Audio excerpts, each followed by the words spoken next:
We're live? Dang. We're live? Okay, Small Axe Talks. This is episode 3, season 2. I have Sean here with me. Thank you, man, for sitting down with me. Appreciate it. Thank you. Yeah, man, Happy definitely. to be here. Yeah, hell yeah. So I wanted to start off if we could. Are you from New York originally? Yes, I am. Okay. Born in Manhattan, NYU Hospital, and I grew up in Queens. Public school, PS 196. Oh, wow. Wow. I had all the kids in my classroom. I was exposed to it all. Really?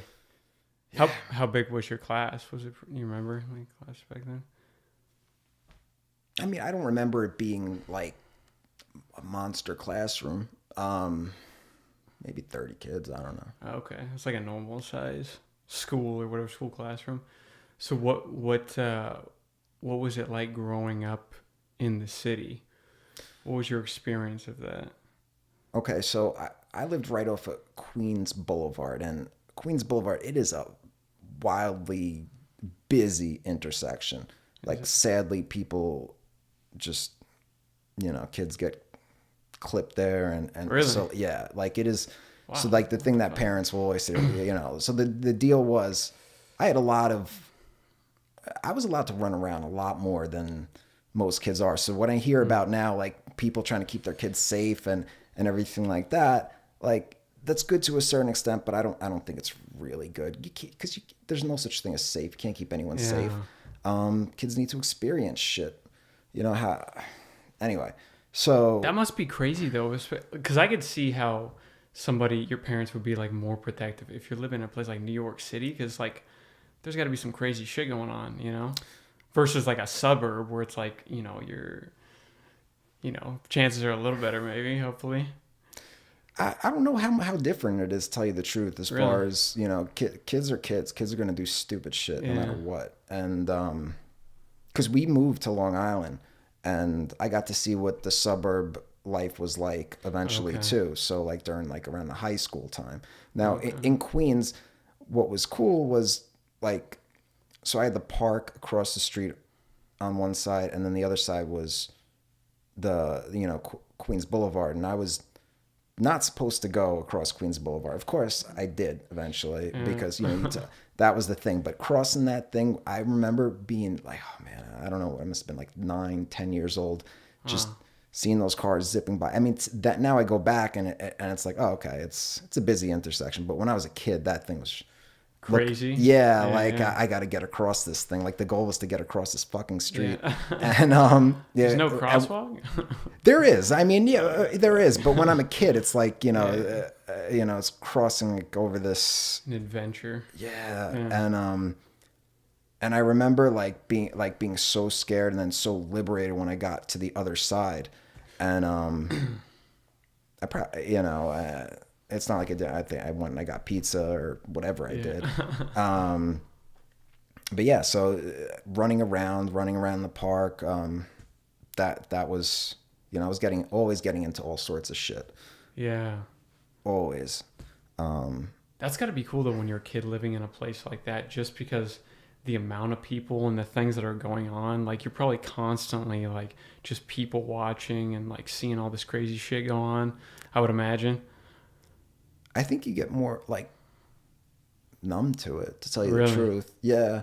Like, there's sort of like a street ambiance it becomes like background noise. Yeah. They're as lonely as anyone else, even in the city. I feel like there's not, I could go back now and I sit in a coffee shop and by myself, and I'm just, I do miss that, like I said, that street ambiance, I call it. I don't know if that's a thing, but Sounds good. I don't know, something about it.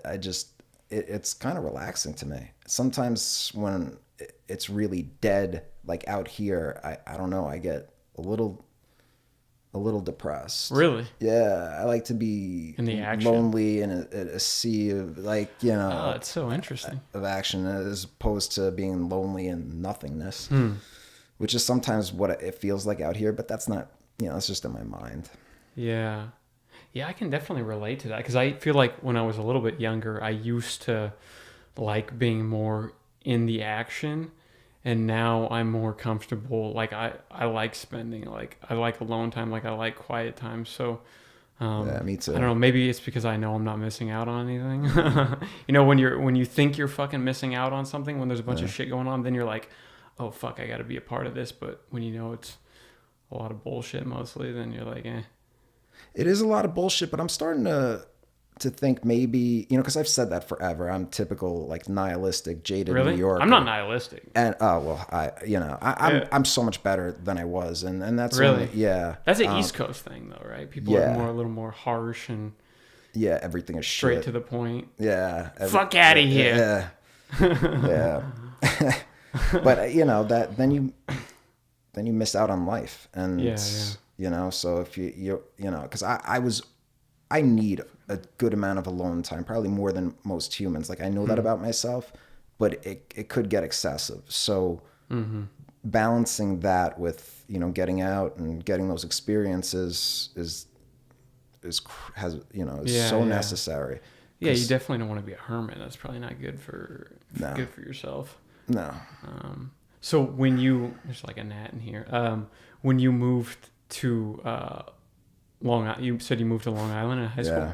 So what was that like as far as getting out of the city and like kind of experiencing that vibe of? That is actually when things got really bad for me. That Really? was yeah, I mean, I was definitely, getting into trouble and like little things in Queens, but I felt like I did not fit in at all. So we moved to, my dad's business took off, and that was part of the move. We moved to a nice Jewish area in Long Island called Hewlett, and the vibe, the way these kids behave, man, it was just totally different. Like there was like this,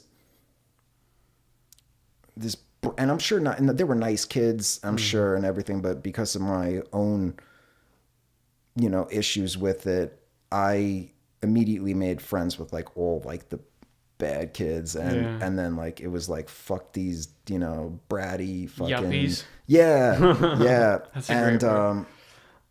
yeah, and Fucking yuppies. fucking yuppies, man. and I just went into like this just total like negative state that just In high school. yeah. Yeah. I went just I had a rough time adjusting. Well, that's a hard thing. And that's actually when all the getting like fighting began. Oh, really? Yeah, getting into like schoolyard Fights, yeah. fights. That's when that really began, because that wasn't an issue in Queens. Like I was getting into like little shit here and there, but that was the way because I don't know, I felt inferior to these kids. Like they had shit tons of money. Like we were obviously like my family, they were doing really well, but we were like, let's see, like we were doing well enough to live in that neighborhood, but just to live in that neighborhood, like there was a different level of wealth going on there. Yeah. And those were like the cool kids. There was like a different social structure in that school than most. Like when I see TV and there's like the like Varsity Blues, and they're like, you have like the captain of the football team. Yeah. Nobody gave a fuck about. I mean, they liked that there, but it wasn't about that. Like the elite kids were like the kids with money. They weren't necessarily like the athletes or anything. Okay. And I just felt inferior to these little bratty fuckers. And With their nice cars. And, first one that, said some shit that I didn't like, crack. And not to say that that started something that like I just loved, and not to say that it didn't, I was always, I'm not a big kid, but so sometimes things didn't, go my way, but that was like the start of whatever that got released in there. I loved that, and I just ran with that until I understood that wasn't such a great thing. A good way to live your life. Yeah, I mean, I can relate to that a little bit. I went to Chaparral, which was a public school, but it's in Paradise Valley. And, a lot of the kids that went there, had parents that had some serious money. I mean, there was kids like that had fucking like Bentleys and had some money, but there was definitely like that same thing going on where there's all these cliques, and that's probably in every high school. But I remember we had this one thing called the goth wall, and it was where all the fucking goths hung out. And there was like something that went on, during my time there, where there was like a beef between, one of the popular goth kids and then one of the more like, jock type popular kids. Are there popular goth kids? Yeah, definitely. Yeah. I didn't know that was like thing. There's leaders of cliques, you know what I'm saying? Like it's just like there's like people who were like kind of like but there was like this point where at lunchtime, like I was part of a crew that we were kind of like the outcast stoners. Like we didn't really we weren't in any like particular, like we were just kind of like unidentified, but literally the whole fucking school like ran up to this goth wall, and it was like a fucking like, it was like there was about to be like a fucking riot go down, and ended up being settled. But it was like that, I remember in high school, that was the thing I was afraid of most in middle school before I went into high school. Was I was like, fuck, am I gonna have to get into a fight? And I've never gotten in a fight ever, but that was like my biggest fear, was like, I don't get why like people are so fucking like kids are fucking brutal, man. Kids are brutal. Yeah. Brutal. And that's I thought about this because I used to think like everyone needed to experience, like I used to have that mentality, like Fight Club. Everyone, needs to know what it's like to get punched in the face. Yeah. But, some people do. But yes, that I think that's more true. Certain and the problem is when certain people didn't get punched in the face, that needed to get punched in the face, and they go through life and they think that they could behave in a certain way, and they don't know, like when you get cracked real good, fucking humbles you. You settle down. When you like, I don't know if if you watch any fights, like there, like, so there's like the flat line, which is a KO, and then there's like when you do the dance, and so that's like a TKO pretty much, because if you're like wobbling around. Legs. Yeah, you lose your legs, basically. Yes, exactly. And when like the first time it was at a house party that and before you ever get like cracked like that, you think you're untouchable. Me being a little fucking shit, it's being a little kid. Like when the first time I remember that, oh man. Like, I don't actually remember I remember like a heated debate going back and forth. And then like, I remember coming to it, but so basically I did that, the dances. Yeah. And everyone was there. So like. You're humiliated. You're crushed. Oh, fuck. Yeah. That shit, like, oh man, that is a humbling experience, man. Getting fucking cracked in high school in front of all the girls and everyone. That but I needed that. Man, did I fucking need that. The kid was he was an asshole, and we became like friendly the next year. He was a jerk off too, but like it was something I needed regardless. Yeah. So, and the problem that getting to that, like when certain people who need that don't get it, they go through life being, acting a certain way, and they don't really, once you know that, that like there's consequences, it corrects the way that you speak to a certain extent. At least it should. Yeah. I feel like that's like a lot of the politicians that we have, where it's like you can tell they've gone to Ivy League schools and they've been protected their whole lives, and then they end up looking like fucking Mitch McConnell.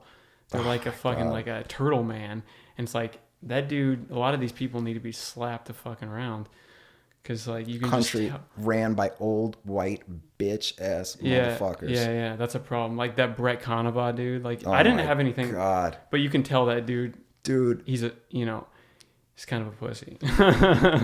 Like, all right, when I saw that, I was like, oh, with that fucking face. What I think of when I see him, I'm like, does he rape? Probably. Does he when he's in high school, right, in gym class, what I know for certain, he's that guy who's getting fucking really annoyed that, you know, like someone who takes gym class way too fucking serious. Like the raping thing, like I said, probably, you know, I can't know for certain, but I fucking know for certain when it comes to like gym class, he's a bitch motherfucker. Like just like sucks like so much. Like, dude, That's take hilarious. it easy. It's fucking gym class, bro. Calm down. Chill out. That's hilarious. Yeah. You can tell he sucks regardless. You can tell he sucks. That much I know. That's why it's like when this past election, when you had like Trump on stage, and then you have people like Jeb Bush, where he just fucking runs over these people because they have like no backbone. Yeah. You know. Mm-hmm. Yeah. So when you got out of high school, did you kind of settle down a little bit more, or did you said you got into jiu-jitsu and stuff like that? Well, I got in, you know, aside from fighting, then there was also like, you know, drugs that were in the mix. Yeah. So like what type of drugs? Oh man. So by 9th grade, I was smoking pot every single day. Really? 10th grade, 11th grade is when like the hard drugs came in, like the designer drugs, ecstasy, all that shit. And my parents ended up sending me to rehab. So in high school, going into senior year, I did that like that summer. I was in rehab. Actually, I think I got to school late because I think it was 90 days. So, that shit sucked. Did it really? Yeah, because I definitely have that addict personality, and that actually developed. So that was my first rehab, by the way. Wow. So, but I hadn't hit, you know, my real true like level of addiction, you know, yet. Like, so basically like when I was there and going through the steps, but yeah, it just you didn't really want to like do it, or it's just kind of no, just doing yeah, it to no, not at all. I wanted to come, parents? it was that, yeah, I had to do it. You know, there was no otherwise I would have, you know, had to go to like juvie or some shit like that. Yeah. Like I didn't really have any other option. I definitely did not want to go. I wanted to come back and, you know, and have fun with my friends. Going into senior year, it sucked so much. All my friends were having a good time. I remember writing letters to some of my friends and them writing back. Like they were like telling me about how awesome like these parties were and shit. I'm like, fuck. And sorry, what was before No, you were that? just so you got out of that, and you said that wasn't your first time though. I mean, I was asking about out of high school. I mean, because so out of high school, I went to college. You know, out of community college. Yeah. I never like I majored in business. Because I thought, you know, I never had any realistic idea of like what the future, the kind of concept of a future. Just I don't know. Like I don't know if I ever thought that was a possibility. What was a possibility? Like me being, I honestly thought there was a good chance I would just, you know, like be dead. I don't know why. Really? Yeah. I don't know why. So I lived like now I like things scare me because I've seen the darkest sides of myself that I don't like. And I've seen the darkest, you know, just when you live like that, you see how bad things can get. And that is another humbling experience. But before all that, I didn't have that. I never, I wish I could be as fearless as I was when I was younger. I was fearless, absolutely fucking fearless. And lately I've been trying to like get some of that back and use it in a healthier way. But so any concept of like, you know, like I need to, you know, not do drugs because I need to like not die and I need to be a productive person growing up. There was no thoughts like that. It just didn't even occur to me. I'm going to do what I'm going to fucking do right now. And I don't give a shit about what else. But don't you think there's a difference between like being fearless in a good way and being like a moron and being fearless? Like being like fucking Steve-O and like doing all this reckless shit versus like being somebody who takes calculated risks, but you're not like, you know, afraid of, you know, something not working out. You know what I'm saying? Yeah, absolutely. Yeah. And I've never like, that's what I'm trying to now get that, like bring back that fearless kid, but use him for something good and positive. Yeah, exactly. And, it went to nonsense. Yeah. And the second time I went to rehab, that was when I was 25, and I was working for this mortgage. It was right before the crash, and it was 2007. Okay. You were still in. Were you in New York or? Yeah, I was in New York. Okay. And I was out in Long Island working for this like boiler room mortgage type place. I didn't even like really understand, you know, the economy and like what the repercussions of like these refinances were doing. I didn't know that. I just knew, you know, I could make money. Yeah. And so, you know, I mean, I did pretty well for a certain while, but I mean, I didn't do anything productive with it. Yeah. So you want something funny about that is, so there was a guy in the office. Now he did probably like one deal a year. So they kept him around. He supplied the whole office with drugs. Oh, what he was the office drug dealer. And you know what's even fucking crazier about this? That guy lived in a house. Now, I haven't said any names or anything, so we're good. But he lived in a house, and his brother, his roommate, was a police officer. Oh, wow. And this guy, he sold everything from Viagra to heroin. Wow. There was nothing this guy didn't have, and if he didn't have it, he could get it. I don't know. The most resourceful drug dealer I mean, there's usually people have their things that they specialize in. Yeah. This dude, my God, was he well-rounded when it came to, I mean, there was nothing this guy couldn't get. And I took advantage of quite a bit of it. But eventually what got me was, you know, I went down that road of, you know, so I was getting, so it started with opiates. That was the beginning of, you know, the downfall of me. So it would start with like Vicodin and Percocet to Oxycontin, and then comes heroin. Now I never shot it. I think you guys, like out here, there's like in different regions, there's like black tar heroin, I think. Okay. So you can't really snort that. So people. Oh, you can snort it? I didn't even know. Yeah, that. So that's how I did it. Yeah, but that was, you know, that's that. That's like some Wolf of Wall Street shit where you have somebody in the office who like supplies the fucking hookers and like drugs and shit like that. So this was like a bootleg Wolf of Wall Street. So this is like, like, I mean, it wasn't, like that was, you know, like. Did you see that movie? Oh, absolutely. Yeah. That was the fastest 3 hours of my life. Really? That movie was fucking awesome. Crazy, very man. entertaining. The Quaaludes and all that shit that they used to do back in like what, the 70s and 80s? Yeah. That part where he's Quaalude part where he drives the Lamborghini to the fucking country club. Funniest things I've ever seen in my life.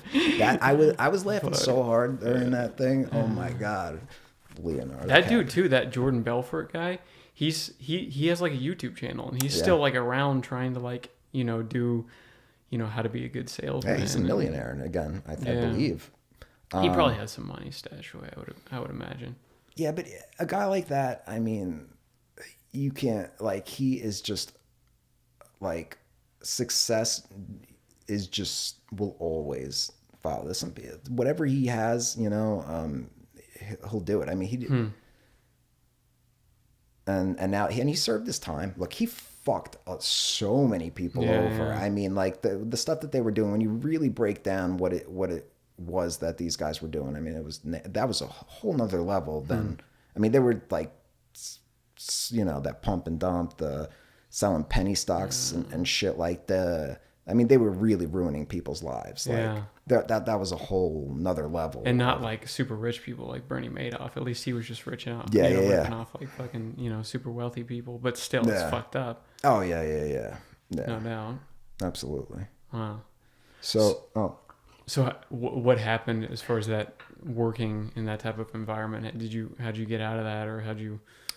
So what ended up happening was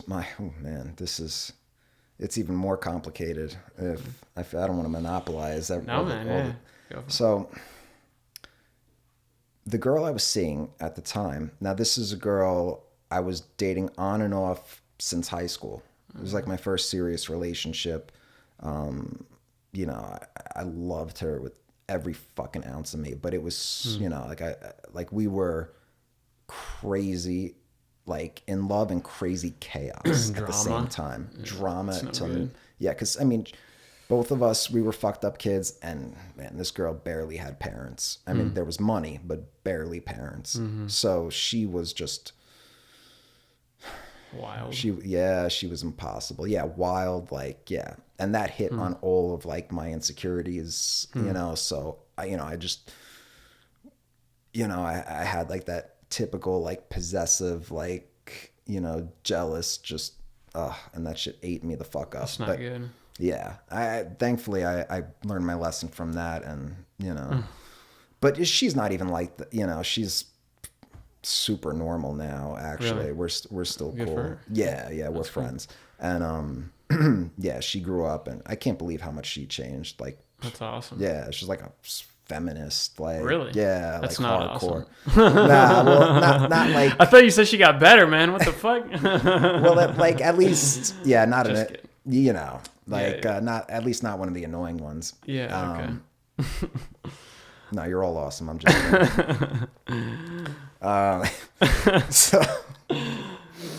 so okay. So, man, this is such a fucked up story. Her brother, it's actually,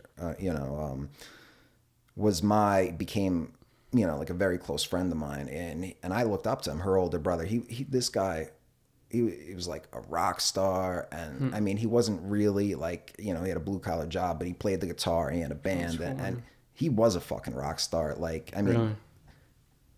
such a cool, charismatic, like just fearless as far as, like talk to anybody, strike up conversation with anyone, like really, really anyone. He would leave every conversation with someone smiling and that person feeling good about himself. This dude was a really special individual. Now, he was, of course, he was fucked up too. He had his own things, but so he went down that opiate road too. And it just so happened that I was like, yeah. So we started using, but behind her back. So, and he was intimidating, and he could, he's a big dude, and, he Partying. And... he was in the army, and like he was, he was just like, I looked up to him. So when he told me, don't fucking say anything, I'm not saying shit. So we started, he's actually the first person that, like when I went from like, I was using Oxycontin, and he was the first one who introduced me to heroin. I remember we were at a bar type club place, and he pulled out like this little wax paper thing and gave me a bump. Dude, instantly. It was like, this is life. I remember thinking like, I want to always feel like this. I don't ever want to not feel like this. Whatever everything just felt better. Like my concept of life, my concept of myself. That's so crazy. Like I just, and it wasn't a lot. I didn't, I wasn't like nodding off. Out of it. Like just one bump, just fucking. So is it different than like opiate, like as far as like if you use prescription drugs and stuff like that? Is it more powerful? Because that's why. Oh yeah, is yeah. that why it's people just, switch you know what over? it is? It's not. It is more powerful. But it's more pure.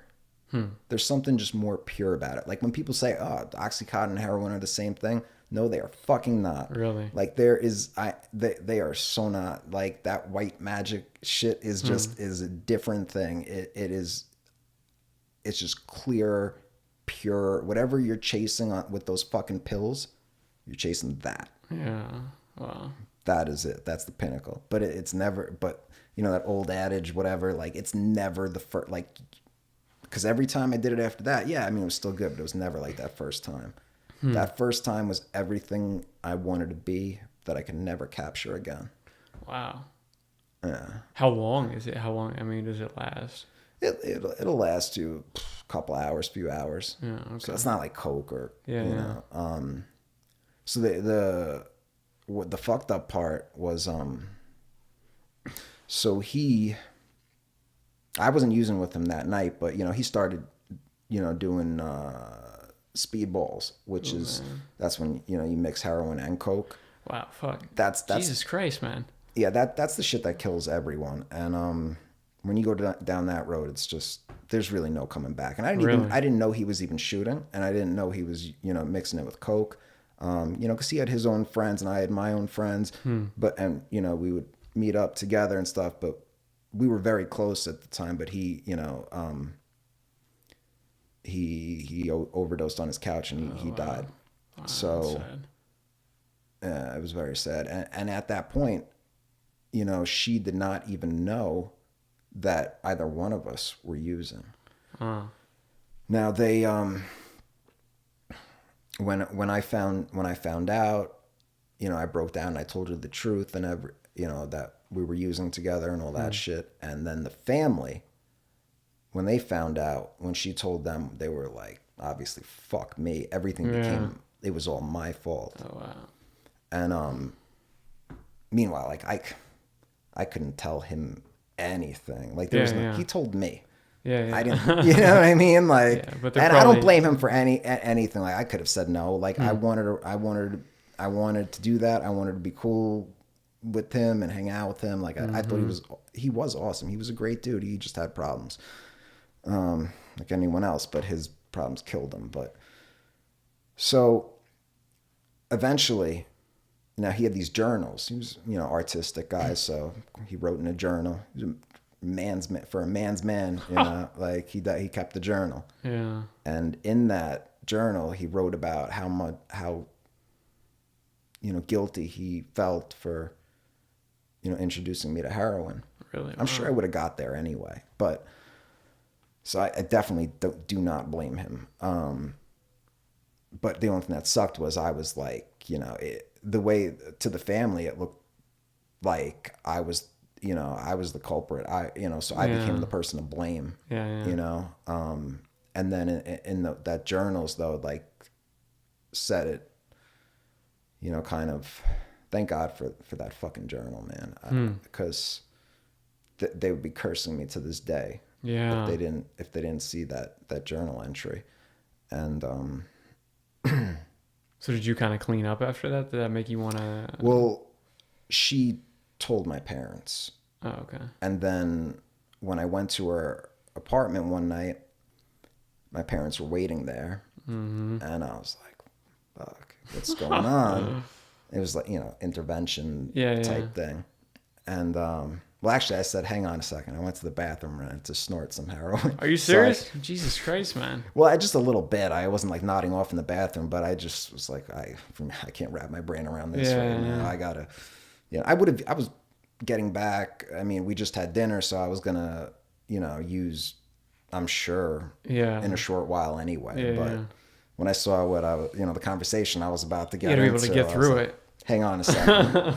I gotta take care of something real quick. That's no good. Yeah. Maybe a day or two later, I was back in rehab. Wow. So was that the last time? That was the last time, and that was the last. I have not used opiates since, so it's like 11 years now. Oh, okay, good for you, man. Thank you. Congratulations. Thank you. Yeah. Do you partake in like cannabis or alcohol or any other? Are you totally like sober? I went totally sober for a long time. Cannabis, I kind of came back around now.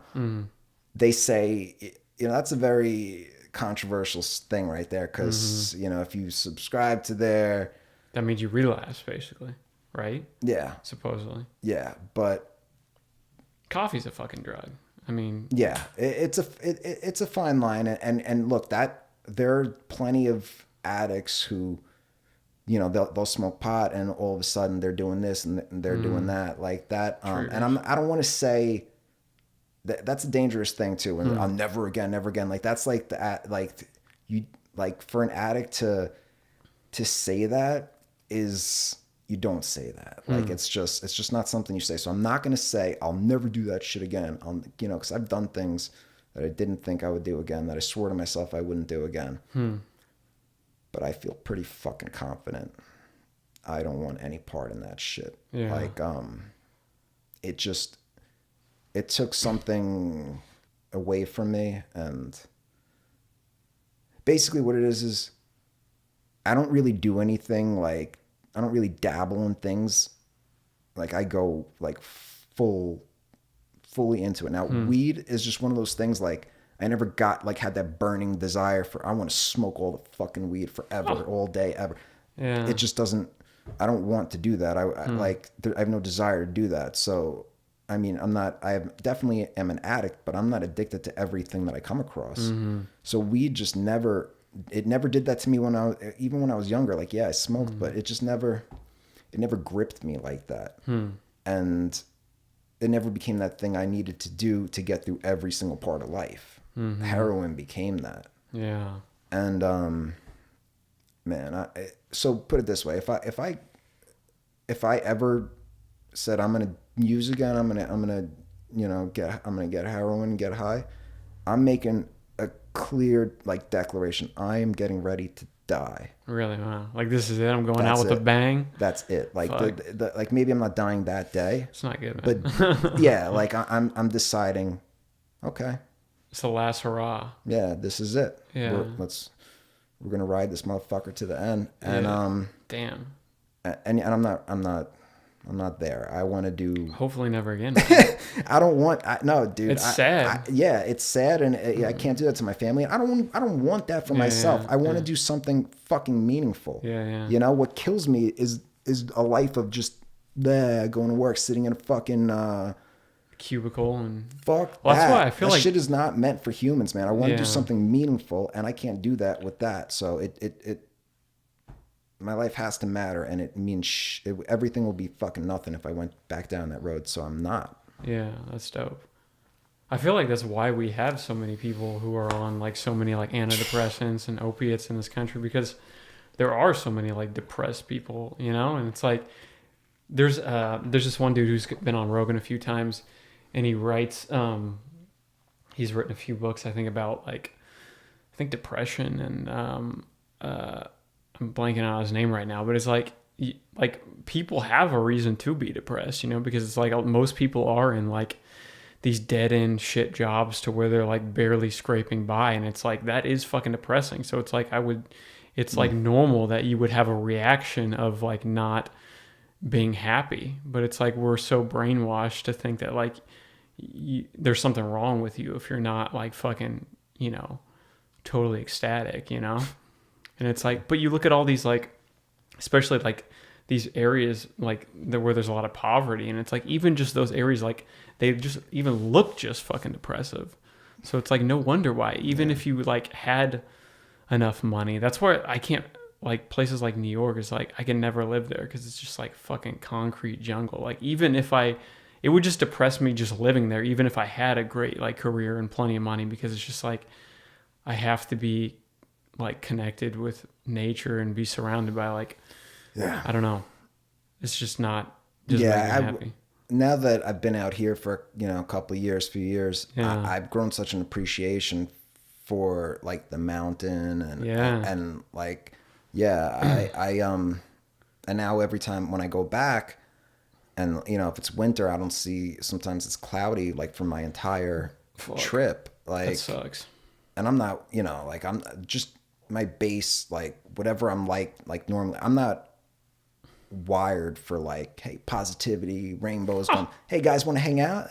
You know, like that's, you know, so I have to take care of myself so that I don't go fucking crazy, you know? And like living there now, as much as I miss it. And I kind of, sometimes I say I'm going to move back, and I kind of need that nature, you know? Yeah. So do you go on like hikes and shit like that? Yeah. Yes, sir. Dude, I feel like whenever I could be in a totally like not good headspace and I go on a hike, and when I am done, it's like you're a different person, you know? It's like amazing how much, I don't know, there's something like really beneficial, big positive. It really is. Yeah.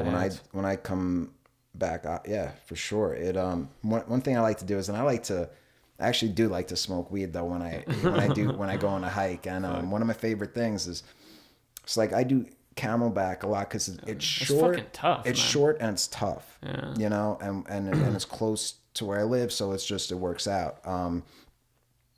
One thing I like to do, like I don't listen to my music or anything. Yeah. When I get to the top, I sit down, cross my legs, throw on a beat, smoke some weed, and just like, no, there's like people around, there's kids around. I don't give a shit.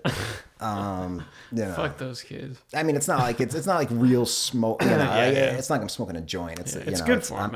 I'm hitting that pen, so it's not like I'm not invading anyone's. Yeah, no, it wouldn't be cool if I was up there like smoking a bowl and like blowing like smoke into some kid's Take face. out a bong. Yeah. Like, you want some, little guy? Yeah. Like, no, I'm not. That wouldn't be cool. But I do enjoy. That's my moment, and then I love, and walking down I love it because I get to, like I since like doing martial arts and all that type of stuff, like I'm like that weirdo on the mountain that like does like weird like ninja shit, like cause shadow boxing. Yeah, like well, shadow boxing is like, it's not necessarily so like it could be kind of douchey when you just see someone. Yeah, like I always think that. Yeah, exactly. Like, so I'm not like really throwing hands like that, but they're it's a little more subtle. Okay. But I'm doing weird shit. Always like, I can't walk a straight line. I just can't. Like, I have to, and I mean that in a literal sense. Like, and figuratively. You got to dance around? Yeah, like, I just have to get from like, I will get there in the most ridiculous way possible. That's awesome. I have to like bob and weave through that motherfucker. Yeah. Like, so I can get through the day. So it's interesting to me. So. That's cool. So I like to, go get weird and get. Yeah. I feel, there's nothing wrong with like, I feel like people get so robotic to where they feel like they have to like, everybody has to act like the same exact way. And it's like, that fucking sucks. I mean, I'm sure you see it now. So many people are like, you can barely fucking have a conversation. Like, people are so in their thing and so fucking wound up. It's like, people don't even know how to like relax, It's like, fucking chill out, man. Like, you don't have to be so like buttoned up all the time. And I do get why they're like that, and it's a cultural thing like that. That's how what you want to succeed right now. You got to work your fucking ass off. People are stressed. Don't take any breaks because this motherfucker's gonna get ahead of you. Yeah, and that's not good though, man. No, it's not good. It's not good because what the fuck is the point then? Yeah, exactly. Work your you fucking work yourself to the grave. I mean, you end up whatever at the end of your life, and you haven't even fucking lived your life. Yeah, that sucks. Yeah. So that's the standard now. Yeah, so if you're not gonna, if you're not gonna work your ass off, there's these other people that will take your spot. Yeah. So you have no choice. Yeah. So it's that's hard. So fucked. It's hard. That's the current environment, whatever, that it's a cultural thing. And yeah, I think it's important to, figure out a deeper meaning in life, and, not to get all philosophical, but fuck, man, why are we here if it's not to like experience different things and, enjoy your life. Yeah. Yeah. Well, that's what rich people want to do, is they want to have everybody else doing the boring, monotonous shit so they can just go fucking hang out and enjoy their life, Yeah. Which is what everybody wants to do, Absolutely. But some of of course. But they also want to see that money coming in. That's what I don't get about our current societies. It's like the only thing that I can like think of is like, I feel like a lot of these people must be like fucking sociopaths, because you get to a certain point where you have ungodly amounts of money that, I mean, it's not, I mean, you've already bought everything that you could possibly buy. So that's what I don't get. It's like, after that point, it must just be like a sick game thing for you. Oh yeah, it's way beyond money. There's and there is that level to it. But what sucks is now it's like, so you have people who are, all right, we're gonna play that game. I'm gonna work my fucking ass off, and I'm gonna get ahead of the competition. And you have people who are playing that game, it seems like, and then you have like people who are just like, all right, I'm not built for that shit. I don't want any part of that. And some people end up falling off, because if you're not playing the game. What are you doing? So now you're like this person who's not really in. What are you doing? What are you doing now? You don't feel like you're a part of anything because you're not. While people are, trying to get to that next level. Well, I had a younger guy on here a few podcasts ago, and we talked about this, and it's like, in the current modern society, it's like I wasn't raised. I don't know how the fuck to farm. I don't know how to build my own house. So it's like if you don't fit into society, most people aren't going to go be like, oh well, that's okay. I'll just go live off the land. That's like not an option. So it's like you have to fit in somehow. Yeah. But the fuck part now is it's like 90% of people are, even if they are working some jobs, it's like you can't even, you're like just treading water. You're not even making enough to. Yeah. It's like you can't even just be somebody that doesn't want to be a crazy asshole. It's like you either be a crazy asshole or you just fucking go live in the gutter, basically. Well, and that's fucking hard. That's something I've been struggling with. Yeah, back and forth forever because you got to be in it to a certain extent, but you don't want to lose yourself in it, and you don't want to be a nobody, So just trying to make all that work and not lose your fucking mind, and then being a guy in that you have like this extra pressure. Not to get into like who gender roles or whatever. Yeah. Women have their carrying a fucking baby. My God, I can't imagine. It's fucked, man. Like. Yeah, But it's fucked. so in our situation, it's like women want, so like they're wired to want someone who could play that game, it seems, Yeah, they want somebody who can take care of them, protect her. Of course, that makes sense. Like this is the current, whatever the current game is, like this just happens to be the one, the way things are now. But so a lot of them, it seems, just by their nature are going to be drawn to someone, who could, like you said, take care of them, who could be productive and in the game of life, and which is what's obvious. It should be that way. Yeah, of course. I get it. I completely get that. What happens though is you have like now all these.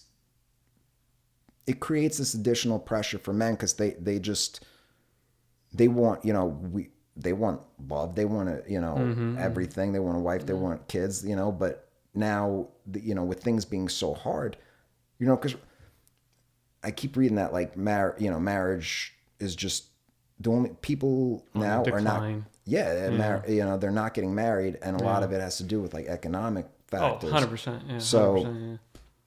Even dating, not just marriage, dating, economic factors factor in, because it's like it's expensive to date, and if you're going to be a traditional, alpha type character, like you want to pay for dinners, you want to take care of somebody, so it's like, and that's fucking expensive. So it is. I'm sure that promotes more of like a hookup type culture where you have not more meaningful, deeper relationships, but it's just kind of like, you use people to get by in the moment, and then that shit gets old. For sure. That changes. And if you're still the type of guy that like, you're trying to manipulate someone to have sex with at like age 40, like you're a fuck up. Yeah, not only that is a miserable fucking life. And that shit, creates a whole set of other problems. So yeah, you don't want to be that guy. Yeah, so. Man. Yeah, I definitely get that. Luckily, like for me, or thankfully for me, like I don't want to have kids, so I don't feel that pressure of like, oh man, I got to find somebody and get married and like want to have kids. But man, I feel like sorry for people who do, and it's that's hard. I said I didn't want to have kids forever. Yeah. Now how old are you? I'm 35. Dang, that's not that old. Eat your vegetables, motherfucker. Yeah, that's not that old. You're still super young. Yeah, this is like the former heroin addict saying, "Eat your vegetables." Yeah, I still stand by that shit. Yeah, eat your fucking vegetables. Yeah, take care of yourself. Don't fall apart. People are falling apart. Yeah, like it is brutal out there. Mm-hmm. Go to Walmart at like 2 a.m. These people are not. Are they open that late?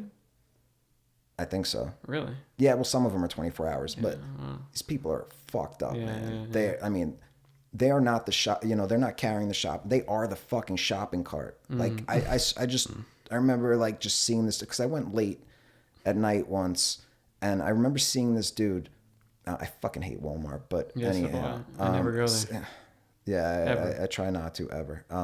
This was one of those rare occasions, but I remember like just looking around and everyone was, I mean, they were not, I mean, they were obese on like a new level, like a new fucking bracket. And, Cartoonish obese. oh my God. Yeah. And it was just such a sad sight. And I'm just like people look just so fucked up. Yeah. And this one, I remember just seeing this guy like, and you know, he's in that, you know, like his, I don't know what it is, but you know, he's driving around in his little cart. Yeah, so you know, he is the shopping cart.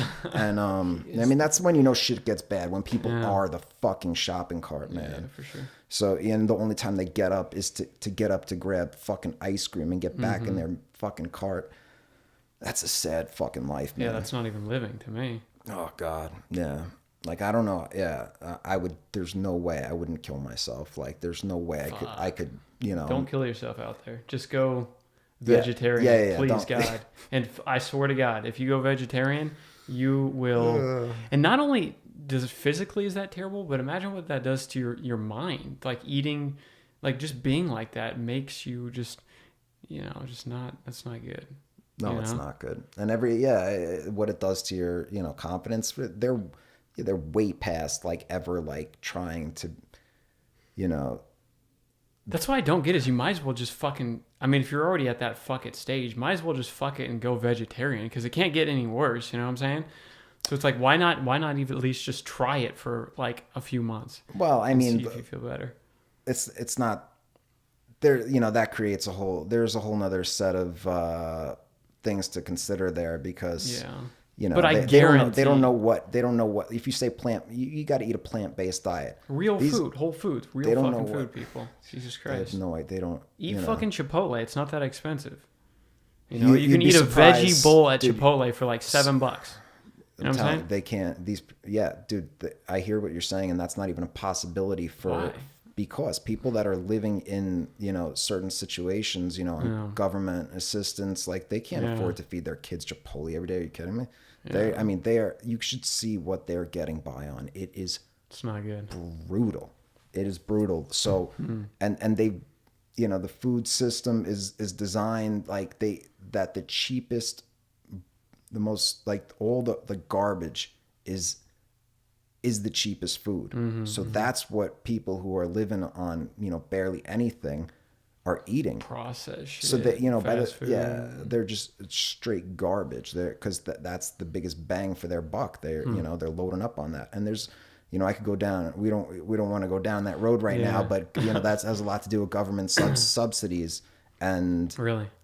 Yes. And you know, and basically what they're growing is not a range of a huge amount of fruits and vegetables like that exists, but what's really going on is endless fields of wheat and corn. And I'm not talking about corn on the cob. That shit gets turned into just bullshit like high fructose corn syrup, which you know, so it's all endless fields of this bullshit stuff which goes into all the garbage products in the supermarket, which people eat themselves to death with. And and that shit is that's the most profitable stuff for the companies because that's the cheapest shit. It stores forever. Once you process it to death like that shit could store forever. And it is just turning people into fucking animals. And it's not good. It's very sad. I do feel like though, unfortunately, I think a lot of these older generations are a lost cause, but I feel like the millennial generation are very conscious. I mean, look how many, you know, hipsters there are out there that, you know, shop at Whole Foods and fucking, you know, watch what they eat and drink, you know, $6 coffees like us. And it's skewed. It's skewed though, because we all, you know, because we see that, but we, you know, there's that other side of it too, because there's a tremendous amount of the more, you know, the majority there is like actually not they're not, you know, getting, you know, food from Whole Foods like you know, they're eating McDonald's and all that bullshit.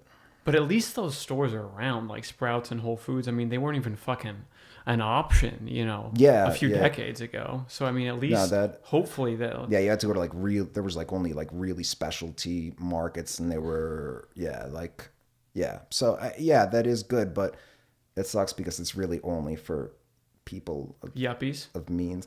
Well, they don't have to necessarily be. I'm just fucking. Yeah, of course. But it's it sucks. It's an injustice. It's more expensive for sure, no doubt. It's more expensive to eat healthy, to go to nicer restaurants. There's no doubt about it. Yeah. Everyone should have access to good food. I agree. And that should be just the least. That's what the food system was designed to do. But money. Yeah. And got fucked up. Yeah. So. Are you into politics at all? To a certain extent. Yeah. I mean, what do you think about everything that's going on? Maybe not even just politically, but socially right now. There's a lot of weird things going on. Yeah. I mean, like this tribal, like my team versus your team shit.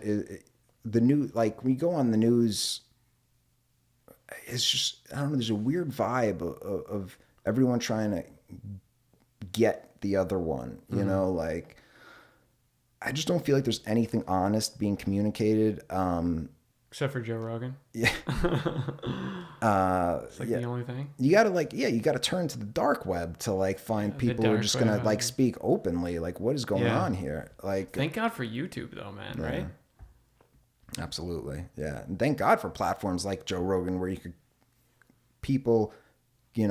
come on, like he gets high caliber, really intellectual people. Yeah. And some not so much, but that's the range, like that's what's which I love. I love it, and they're really, they're telling you things that you aren't hearing in school. You're not hearing these things in school, and like really, really insightful shit. These people have serious knowledge, and they're sharing it for free, and it's amazing stuff. It really has changed my life completely. Hearing some of these podcasts from some people that I would never otherwise be aware of or have access to them at any other place and time. Yeah. Yeah, So me too. 100%. cool. Who do you follow as far as like if you do watch like any mainstream media? Do you try to like go to different sources, or just whatever like pops like up in a feed, or for like news? Just like news and shit like that. I mean, I dabble with, I grew up in a liberal Jewish family. So like I grew up, so like every morning, like I'd wake up before school, there's MSNBC on in the background. Okay.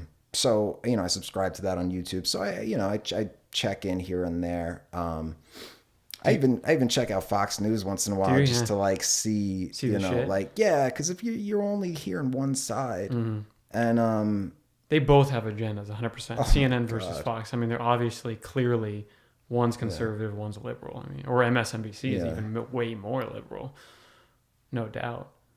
Yeah, yeah, and I'm getting a bad vibe all around. Yeah, from everything. Now there's certain.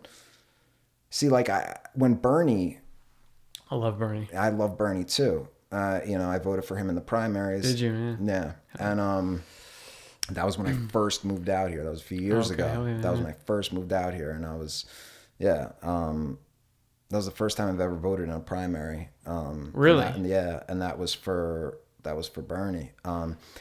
Can we pause just 1 second? I got to take a piss so bad, and I don't want to end this. I want to keep going. What are we at? Yeah, next time we'll blaze up. You come here. Shit. Yeah. To a special Joey Diaz 420 fucking inspired podcast. Dude, Joey I Diaz, love that's my spirit God. Animal, man. Joey Diaz is my spirit animal. He is something special, dude. He's a national treasure. Oh, okay. We good?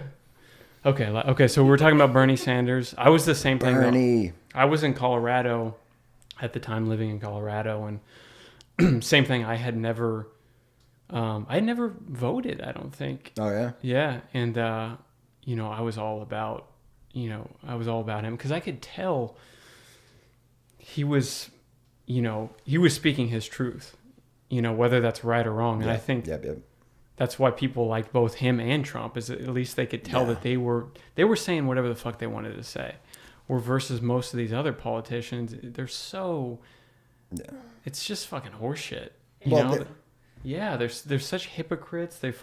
You can tell, and I feel like, I don't know if it's like people are waking up to it, but it's like, I feel like oh yeah, every day more and more, I can just tell how these people are just fucking lying through their teeth. It's just total horseshit. yeah.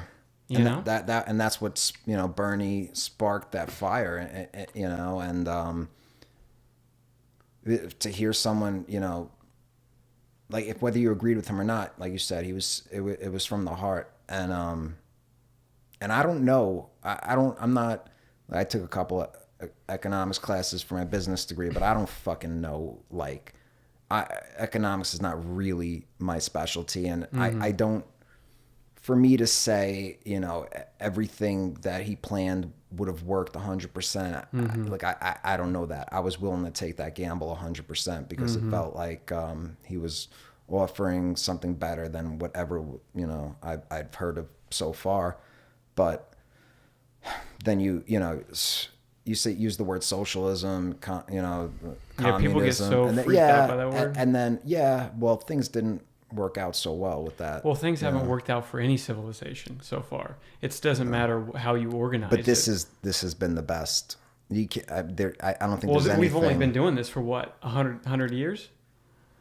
I mean, this country's only been around a few hundred years. I mean, it's already fucking fallen apart. Yeah, but there hasn't been like anything like, you know, the Soviet camps, the gulags, or there hasn't been anything like the German camps. But we have done so much crazy. I mean, we fucking nuked, you know, Japan. I mean, we've killed so many. I mean, every civilization has been doing fucked up shit forever. You know, we're no different.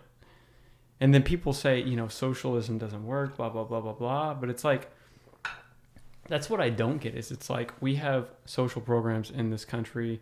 You know, the military is socially funded, firefighters, policemen. We have like all these social programs.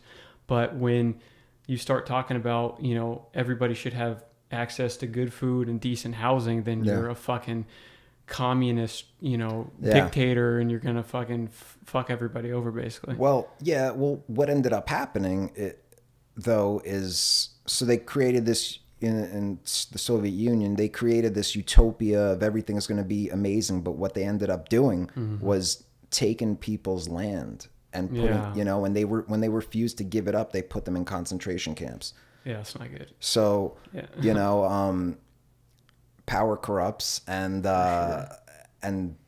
so far, so, you know,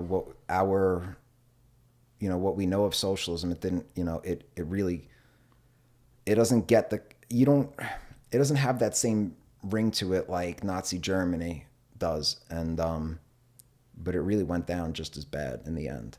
You know, tens of millions died under, you know, Stalin's regime. And it was, you know, that communist social blueprint. I mean, China, they're communist. Mao probably killed more than, so all those regimes have ended up in millions of dying. So, you know, we don't.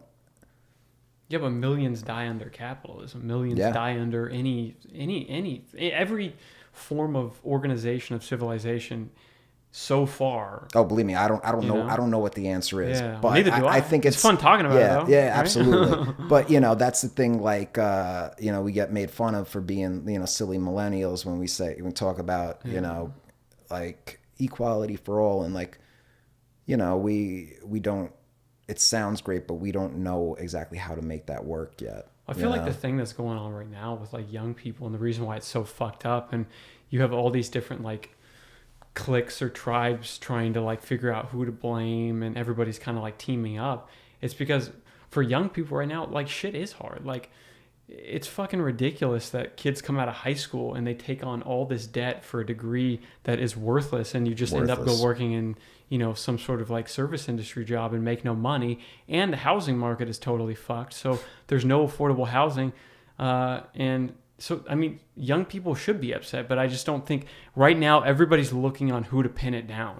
Yeah. Whose fault is it? But we're not doing anything really too productive about it, though. Yeah. You know, like, yeah, we should be pissed off, but we should be doing something more productive about it. We, you know, like, go on YouTube and look at the comments. Yeah. What the fuck? Who are these people? But you got to also think that, like, what fucking basement? What basement are these people in their hands covered in Dorito stained fucking hands, typing away on those keyboard with that hateful bullshit? They don't know what the fuck they're saying. They're living this miserable life. Exactly. And you know, we gotta get our shit together a little bit here. But looking at that, before we start, you know, like, we're gonna fix the environment. We're gonna fix the environment. Like Jordan Peterson, he was on Joe Rogan's podcast. He says a great thing. Like, when millennials, you know, try to, you know, talk their shit, and he really, like, gets, you know, puts it back, and I'm like, is your room dirty? Yeah. Personal responsibility. Yeah. Yeah. Like, I agree with that. If your room's a mess, if your car's fucking dirty, if you're gonna, what good are you? Are you really gonna fucking, you know, do anything? Are you gonna influence policy? You can't even clean your room. Yeah. You're 50 pounds overweight. You're 100 pounds overweight. We got to take fucking better care of ourselves so that we could be in a position to do, you know, great things, because we're not in a lot of ways. Man, did you see, because you just talked about the environment, I keep seeing all this shit now. I just saw something recently, because China this year, I don't know if it's sparked by all the trade talks and shit like that, but apparently not only just all of the US is recycling, but all over Europe and basically all of the world, we have been, for decades, we've been shipping all the recycled materials to China, and they're the ones who have been processing what can be processed back into new material.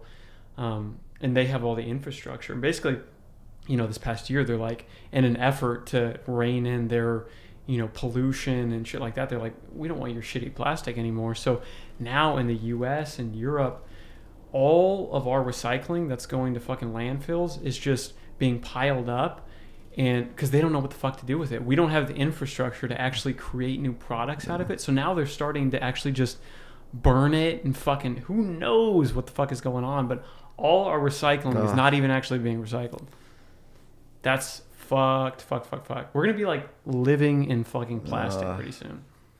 Swimming in plastic, eating plastic. Yeah. Well, our hypothetical, you know, grandkids or whatever. Yeah. I don't know. I don't know what the rate, how, you know, some of them, there's a lot of different reports on how long we could, you know, how this could work out. But it's not, in many ways, it's looking very scary. And dude, the oceans, bro, the fish, bro, there's not going to be fish left. Have you seen the like the garbage patch?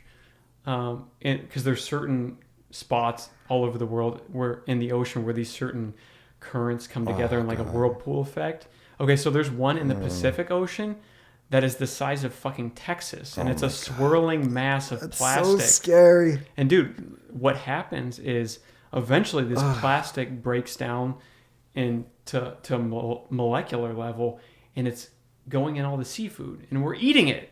So we're eating our own fucking filth and trash. You know what I'm saying? Yeah. Oh, yeah. That sounds about right, though. I mean, if you think about it logically, like, yeah, what did we think was going to happen? Like, what goes around comes around, basically. Yeah. And you know, if you live shitty, shit's going to come back for you. Yeah. So, to go back to the political talk, did you see that Andrew Yang dude on Rogan? No, I mean, I know that that was a podcast, but I didn't see it. You have got to watch that, because I've been a Bernie bro for, you know, since this past election. This dude is like our only hope, this Andrew Yang dude. I swear to God. He's running on universal basic income is his main like agenda that he wants to see put into action. But his whole thing is like, he's like a tech entrepreneur, and he's been in that crowd for his whole career, and he sees how much, you know, the automation is displacing, you know, people's jobs. And you have to fucking watch that Rogan thing. But basically his thing is like, I will. He wants to implement a plan to give every American $1,000 a month. And that way, you know, at least hopefully people aren't on the fucking edge. Yeah. And basically what he says, and I totally believe this, is like that's going to go, the majority of that is going to go right back into the economy because people are going to use it for whatever, you know, whatever they've been putting off, fixing their car, buying shit for their kids, like whatever it is. And he lays out a plan to where how that could be paid for. And, you know, he wants to do, you know, like, you know, Medicare for all and other things like that, like Bernie, things that, but at this point, like, I feel like he's like our only fucking hope. And he kind of reminds me of like Obama a little bit, how he kind of came out of nowhere. Like he's really eloquent the way he speaks. He's only in his 40s, so he's like younger. That's the only thing I don't. Bernie. Yeah, Bernie is just like an old fucking, you know, dude. And somebody pointed this out to me the other day, the way he talks like this a lot. And he's like, just not very eloquent. I love Bernie, but so do I. I mean, it looks like a strong wind blow his ass over. Like, you know, like I just, you know, what if he gets a That's cold? So fucked up. What if he catches a cold? Yeah. The flu's going. Bernie has the flu. That's a scary fucking thing. If Bernie was the president and he like caught a cold, has the flu, is he gonna make it? Yeah, but that's with most. Most, you know, sometimes they're older. You know, I fucking love Bernie, but I think that ship has sailed. I think if there was that chance, that spark that he you know, he had everyone, you know, a few years back, I don't feel it the same way right now. I don't know if you do. I don't feel that same level. I'm 100%. I got a Yang sticker on the back of my truck. I'm nice. Full Yang gang now. Bernie brought a Yang gang. Do you know Elizabeth Warren? Yeah. I'm not. She's a fucking corporate Democrat, man. They're all fucking.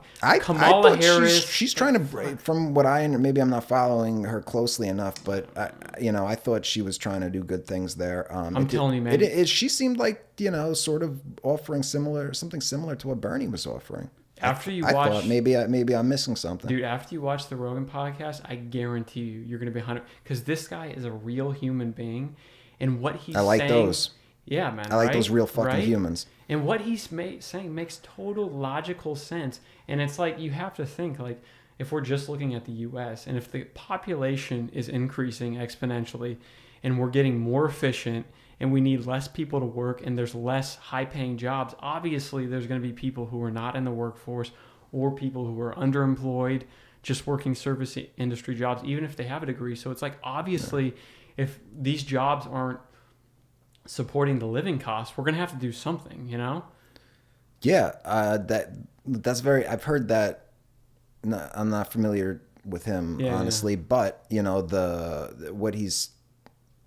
You know, universal basic income. Yeah, so I have heard that being thrown around, and to a certain extent, I don't know, you know, because we want people to be self-sufficient to a certain extent. Now, the problem with what I learned was in nutrition, what's going on is now we're giving people, right, the food. So people on governmental subsidies, they're getting real whole foods, the things that we're supposed to be eating, but they don't know what to do with them. So they're actually throwing it out and like how to cook it and prepare it. Oh, really? Like rice and like simple things. So like, Jesus the Christ. people, there's a real problem with going on right now. People who are just in these, you know, lower income communities. It's not just.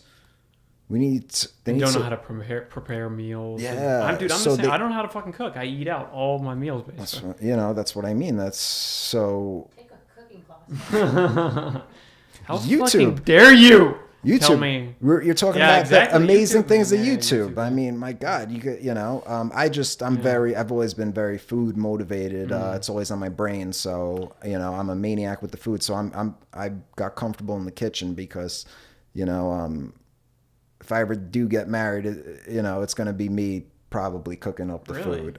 Because, you know, see, that's the thing. I'm very controlling when it comes to food. Really? Yeah. I want to know Are you good? What's going on? What are you using over there? What is that? Yeah. No. Put that fucking oil down. You don't cook with olive oil. Doesn't have a good smoke point. You cook with avocado oil or grapeseed oil. Let's get it together. Jesus, what are we doing here? You should be a chef. I don't know. You know what it is? Chefs are more concerned with making things taste good, which I like, but I'm more concerned with like, how do I maximize nutrition out of this fucking meal? Yeah. And I will sacrifice taste for nutrition. Really? Whereas Most That's not good. most people, yeah, no, yeah. I never said I was fucking. I never said I was the healthiest individual like in here, but yeah. So. Are you big on like? Do you watch pretty closely what you take in? Are you like a calorie person? Like, do you watch your calories and shit like that? Now I don't count calories, but I pretty much don't have to because everything I eat for the most part is really it's whole foods. It's everything like it's really good for high in you. fiber, so it really regulates itself. Yeah, I of course I've tasted pizza and all that good shit before, so in the back of my mind all the time, yeah, I want the good shit. Mm-hmm. You know, I was able to fucking kick heroin, but for some reason I can't stop thinking about donuts and pizza and fucking ice cream every day for some reason. People say just fucking eat it, but you know that the thing is when I do, I go off the deep end. Really? So like when I go, Gorge? yeah, like that's it. Like when I start, yeah, like it's over. Like pound for pound, like I'm a small dude, but pound for pound, when it comes to the food, bro, I am fucking ferocious. Yeah. And I will eat a little kid's food. I don't give a shit. Damn. Like I will steal his lunch. Like when it fucked comes, like up. I go into this manic, fucking crazy. I need to eat like when it, yeah. Have you been to a Joyride? I'm normal. before? Have What's you up? been to the place Joyride? No, I haven't. It's a taco place, but they have like the best churros. Holy fuck, man! Oh Their shit. churros are like crack. Yeah, man. Super Churros, good. man. Oh Yeah. my goodness. They're Yeah. the best. Yeah. Yeah, man. But back to like the preparing meals thing. I feel like it's like if you're single, it's just fucking easier and more efficient to go buy, like a meal, because by the time you go to the store, fucking get all this stuff, spend all this money, and then make something, and yeah, maybe you have like leftovers for the week. Yeah, you make it, you spread it out Yeah. throughout the week, and when you get good See, at that's what it, I'm not good at. yeah, because when in the beginning you're like, oh, what should I do? You're like, but once you have a routine down with it, boom, boom, boom. I throw on the podcast while I'm cooking. Really? up. Yeah, Yeah, that's it's cool, like a man. whole ritual. Like Yeah. I get very obsessive with my things, and the cooking, and the food shit is one of them. So I have like a whole. It's one of my favorite things actually. Really? Is yeah, like I get set up the kitchen and I got the podcast going. So while I'm cutting up garlic, cutting up the vegetables, I'm listening to either something insightful or some moronic shit, Yeah. whatever, depending on the mood that I'm in, because I need to hear some silly shit too. Yeah. Thank God for Your Mom's House podcast. Shout out to Yeah. Tom Segura and Christina P. I fucking love you guys. You guys are the Send shit. him some money. You know what I'm saying? Some free money. Yeah. But Yeah, they're cool. I like them, and then I also like Joey Diaz. He has his own oh my podcast. God, Joey Diaz. That is- guy, yeah. I love that dude. Dude, when he calls, his he has Lee, Lee, his assistant guy. Oh yeah, that guy's hilarious too. Oh my God, that a character. Yeah. And he's Jewish. I'm Jewish, so whatever. Okay. He he calls him the Christ killer. Oh, I haven't heard that. Just the Christ. Funniest. I'm like, oh, no fucking way. He calls him. So like he'll open up the podcast sometimes. Joey Diaz here. Fucking Christ killer over here. Are you shitting me? That is the funniest thing I've ever heard. I've never heard someone just be like, we got the Christ killer in the house right now. Yeah. Oh man, shout out to our Jews in the house. The Christ killers. Like, what? That shit is hilarious. I don't think that guy's got endless stories. Like he's lived 1,000 lives. He's lived that life. He has seen dark days, and he's got stories for days, and he Joey, and he's eating well. Look, if Joey Yeah, Diaz yeah, could yeah. lose some weight, let's get it together, people. Right. Let's get that. I see him on Rogan. He's talking about like kombucha, and I'm like, look at this fucker. He's talking about kombucha. He's doing Weight Watchers, and Yeah. Joey, he's down now. It's like the most housewife fucking suburban shit. If you but look- that's good. That's awesome. yeah. You know who else has an epic podcast now too? Is Mike Tyson has a fucking podcast. I saw the one with Joey Diaz. Oh, did you? Yeah, I haven't seen. I got it, dude. There's so much. I know. There's so So much much. I wish I content. could watch it all. Yeah. I can't. I can't catch up with Rogan. Mhm, You I know, know, yeah. He there's still pumps so the much shit Rogan out, shit. yeah. I have a saved list on YouTube of like I have a Joe Rogan thing, and I have to set aside a certain amount of time for, intellectual type definitely. thing. Because I can't, like my brain will, I've done that, like, not stimulating my mind life, like just do martial arts, go train, go work out, go to work, go train, go work out, go to work. And like, I know what that, no, you like, I need to like a certain amount of time to like learn shit. And that's what Joe Rogan, so I have like, podcasts saved of, then when I see something like, oh, this person probably has something I could, definitely. I could get, I could grow from. So there's a certain amount of time for that I have to, so there's just so much shit, man. There's endless content. There's TV shows I want to see. There's so much amazing content online right now. I want it fucking all. Yeah. But Isn't it amazing though, dude? As much as people bitch, and I bitch too about, all this shit, and it is way too much, but isn't it amazing if you have a device, you have access to YouTube for free to all this and just Joe Rogan's channel alone. I mean, the amount of knowledge that is there. I swear to God, I think that's like the future of education. Like he's basically people are working on universities that right now. are fucking out of. I mean, it's such a scam now. It's totally fucked. Yeah, to bring up Jordan Peterson again, he's working on really? on implementing that right now. Like, yeah. So the accreditation is the only issue. That you're right, but we'll see how that goes. But the whole. Can you imagine though if let's just say just in the U.S. you had the best of the best professor-wise putting out their content through a platform that was completely free to access, and you could, if you wanted to excel in a certain area, you could take more courses. Like if you wanted to go, whatever it fucking is, you can go down that route. I mean, can you imagine how amazing that would be? It really is. That's the future to me. Absolutely. And and people who couldn't afford to go to school or didn't want to, or take out a shit ton of loans. Yeah, like I did, and I'm still paying off. Really? And I have two degrees that I'm like, so it is. It's brutal the amount that they charge for that shit when I could go on, and I've gone on YouTube and like when my professor has had confused me on something, and I sorted that shit out on YouTube for free. So the game is changing, and trust me, they know they're fucking I bet they are shaking in there. It's a scam, man. They deserve to be put out of business. Fuck them. How many kids are they fucking over just to keep their Did you see the career? Did you see the what was it, the Full House, the chick from Full House, she the school scandal. Yeah, this.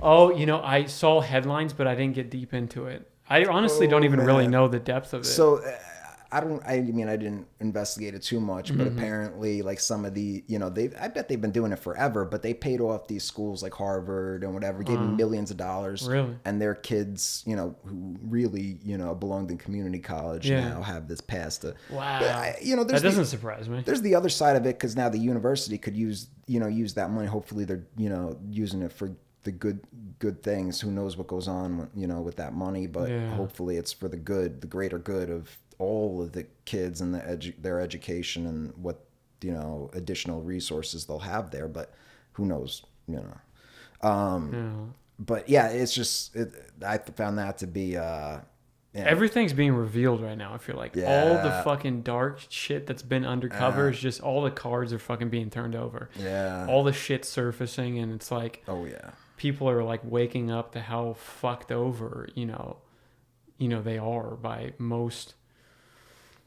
large industries, corporations, whatever, politicians, whatever it is. It's like, it's totally not good. No. It was like a 10-year scam.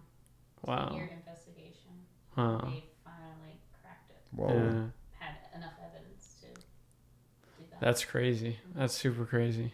Wow. Everyone's getting got. Like, it's amazing when people think that they could get away with, things anymore. That's what I do. I do some crazy shit. If I thought I could get away with it, I just know, everyone's time comes. Everyone get. Well, it's got to be you get in these positions of power, like you said. You have a choice. Either you do the right thing, or you say, fuck it, I'm going to grab as much as I can and see what happens. Enjoy it while you can. Yeah, wait until fucking karma catches up with you. Yeah. Well, it's not even, karma might get them in other ways, like, they might, get herpes or something. But Shout out to herpes. But yeah, just I don't want that shit. Yeah, fuck that. Never. But just from the exposure of like everyone knows everything now, like it's just, you're gonna get caught. Like, crime is, it's not like it used to be. Used to be able to get away with shit to a certain extent.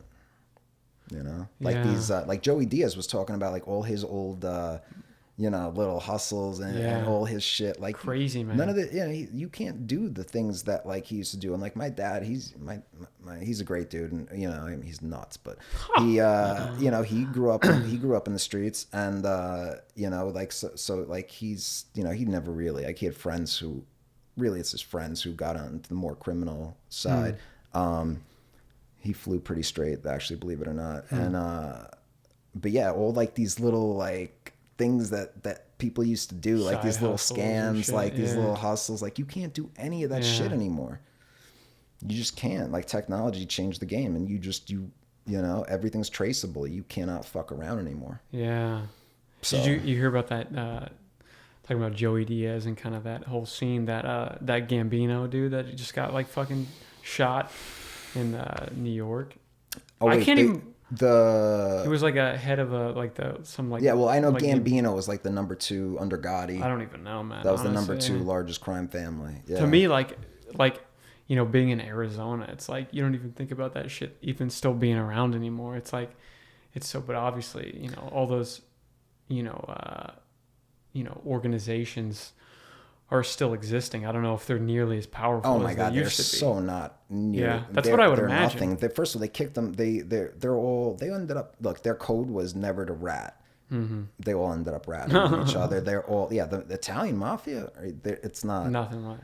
I mean, I don't know what it is anymore, but like if there's anything left, but it's this compared to like what it was now. I mean, I would imagine cartels, right? That's the big game as far as like but that's a little different, I guess, the way that's structured. And there's no, the mafia was romanticized. Nobody's romanticizing the cartel. Well, you look at fucking Narcos, you look at these shows. Well, actually, now. You're right. I don't know. You're all right. this hip hop shit, like Migos, that's true. And they putting out all this fucking... maybe, yeah, maybe you got me there. I guess there is. But the Italian mafia, there was something, because I agree with you, though. Suit, it was classy. There was something different about, the suits and the food and the culture. Sinatra. I mean, these guys were, they were pieces of shit. They shook, they were murderers, and they fucked over working class people. And, that's when, look, I don't give a shit. If you can get away with ripping off rich people, I don't give a fuck.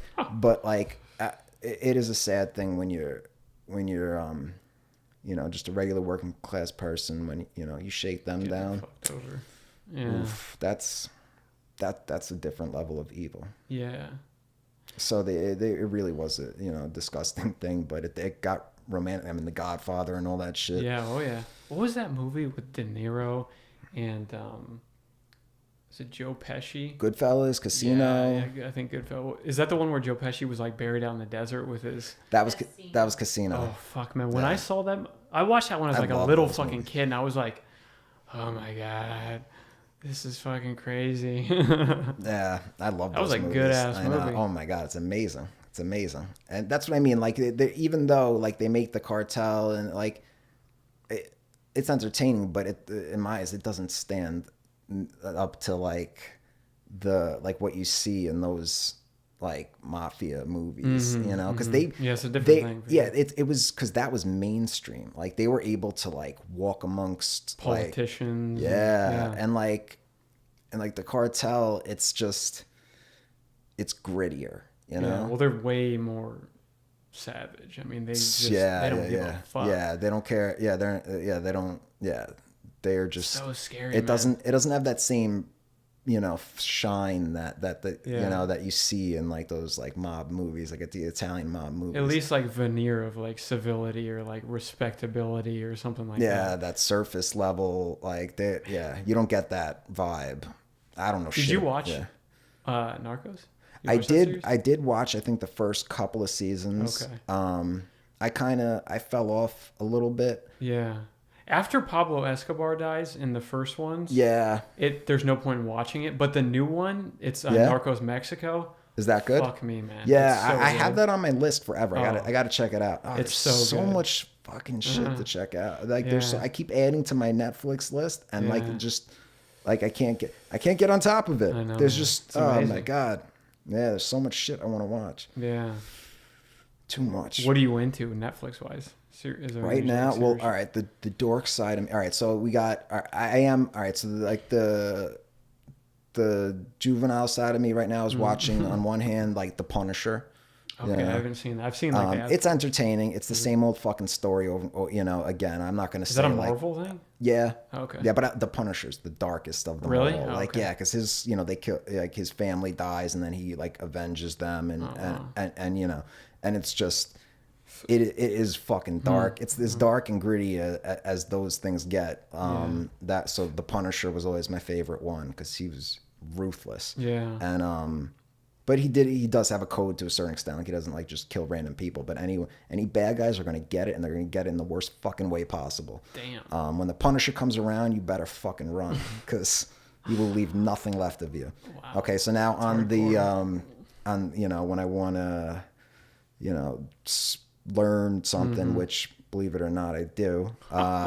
So one of the things that I'm watching right now is I think it's called something about genius of the modern mind or something shit like that. So there was the 3 different parts. The first was Marx, and then Nietzsche, and then Freud.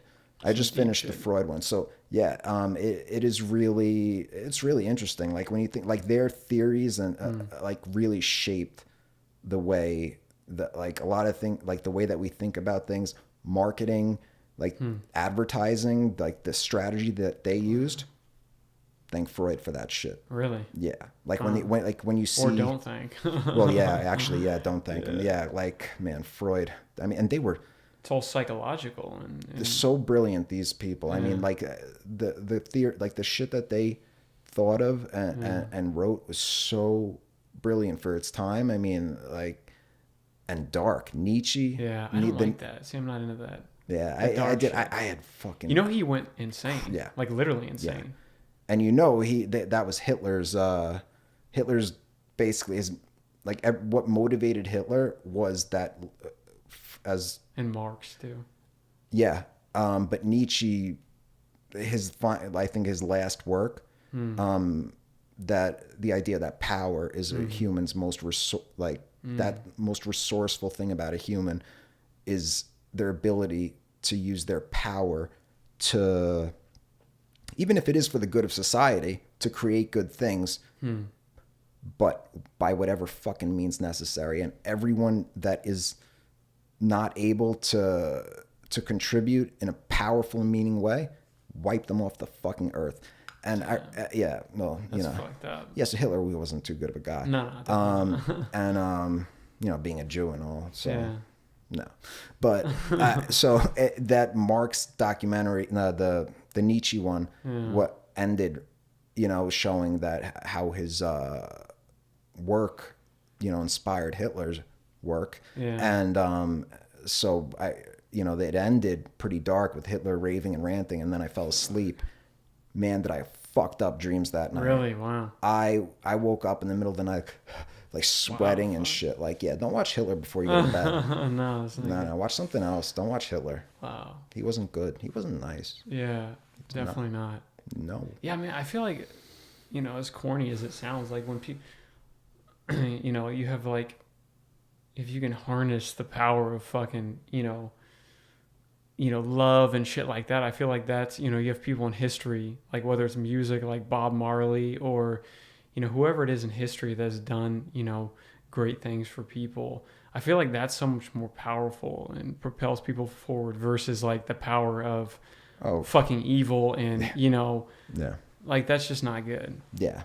And for Nietzsche's Nietzsche was definitely lost his mind and definitely had a lot of dark fucking material. But his work definitely got perverted. It wasn't, you know, that use of power the way that Hitler, that like Nietzsche would not have approved of. He would not have been like, good job, you did good. Like I inspired this guy. I like what he did with my stuff. But I see that's where people come in and say something like, let's say it was like socialism, be like, see, socialism doesn't work, look at Hitler. Or like, see, Nietzsche's theories don't work, look at Hitler. It's like people attach. Yeah, but for a good reason, man. When tens of millions of people are dead, you know, you gotta look, you gotta take it, you gotta see. Yeah, but they've also done. There's the other side of that, man. We look. I believe that we all have a Hitler in us. Now I know that's some crazy dark shit, but we're all. I believe in the idea that, you know, we all come from the same place. We're all one. If whatever's in you is somewhere in me in a weird way, and if we don't act right, we can be corrupted. And they've done studies and really like I forgot what it's called, the Nuremberg. They've tried to reenact some, like Holocaust concentration camp things with college students. And I know what you're talking about. Yeah, and they gave these kids, you know, they made certain kids were fake prison, right? Yes, and certain kids were guards, and some of them were prisoners, and everyone knew it was fake. Yeah. Still, they ended up terrorizing these kids, and they were crying their fucking eyes out, crying for their mothers. All right, so that's why we have to take care of ourselves so we don't become monsters. Well, that's interesting. Because that shit is in us, and if we don't nurture the good part of ourselves, the bad will come out. Yeah. So there's a series on Netflix that I watched a while back. I think it's Ken Burns. It's so fucking good. Was the person who directed it, but it's on Vietnam, and it's like a series, and it talks about there was a guy, who was being interviewed. And obviously, they show all those pictures of those fucking kids over there, man. They're like 18 years old. And they talk about, he was talking about the veneer of civility is so thin. We don't realize. I mean, you go over there and like that, you turn into a fucking savage animal. And then you get these people coming back and they can't, readjust to no wonder whatever the fuck is going on. But I don't know how they do. Yeah. Yeah, it's crazy. Okay, so on a lighter note, before we wrap it up here, as far as like technology wise, is there anything interesting that you see like coming out, whether it's like whatever the fuck it is, like electric cars, VR, whatever? Like, is there anything you see coming that you'd be interested in? Wow, those are interesting too. Yeah. But the most recent thing I was thinking with technology was we actually touched on it was the schools, education, changing that game, and it was awesome. What's great about it too is, these underprivileged kids now can, get on. I mean, you could, there are ways that you could change their lives. Like, I mean, just from fucking YouTube. I mean, how much you can learn. It's unbelievable. As far as what else, technology. Look, the technology of marijuana. My God. The power. Are you kidding me? Like I remember, like, please legalize that. Whoever's in office next round, they gotta fucking legalize that shit outright. The marketing though of like, you go online, you look at these like companies now. Like, I mean,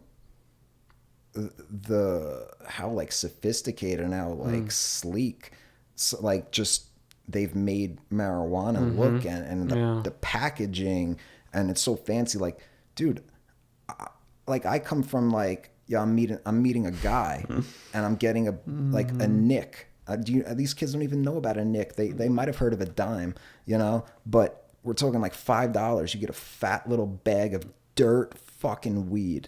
All right, that's where I come from. Okay, me too. In high school, it's like that shitty Mexican dirt weed. That's where that's where I started. And to see now, my God, how shiny the packaging and how beautiful it is, and they have different kind for everything.